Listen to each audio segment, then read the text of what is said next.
Oggi qui c'è l'agricoltura del Friuli Venezia Giulia. Qual è l'agricoltura del Friuli Venezia Giulia? Che volto ha? È un volto di persone, quelle che abbiamo visto oggi, che sono consapevoli di alcune criticità, di alcuni problemi,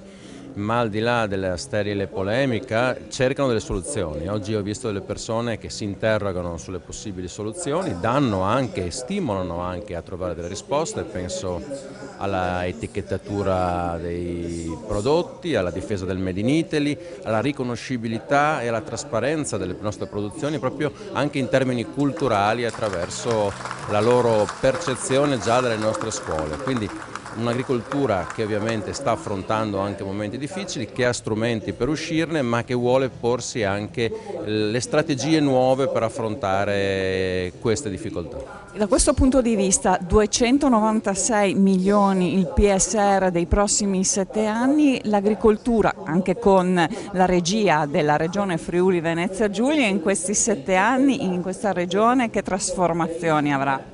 Come abbiamo sentito, i 296 milioni del PSR, che peraltro danno un effetto moltiplicatore con gli investimenti anche dei privati, possono portare un investimento nel pluriennale di circa 1 miliardo di euro, è sicuramente uno stimolo e un'opportunità gigantesca per la nostra agricoltura, ma proprio partendo da ciò che ho visto oggi non deve essere più vissuta come uno strumento per contributi a pioggia, ma come uno strumento per innestare, aiutare e supportare nuove strategie, capacità di fare massa critica, capacità di difendere i propri prodotti, capacità di far percepire la qualità. Quindi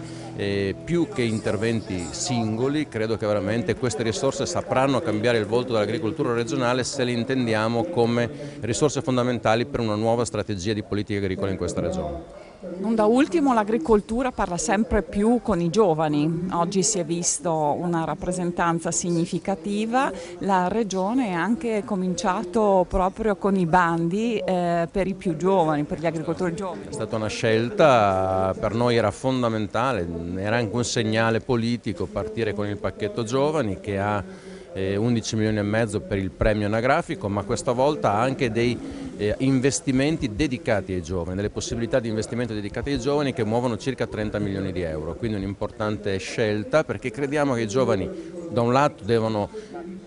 consentire e permettere una trasmissione generazionale perché la nostra condizione agricola purtroppo ha una media di età ancora molto alta, ma soprattutto possono portare anche quella capacità di innovazione, anche di competenza spesso che può farci fare davvero un salto di qualità.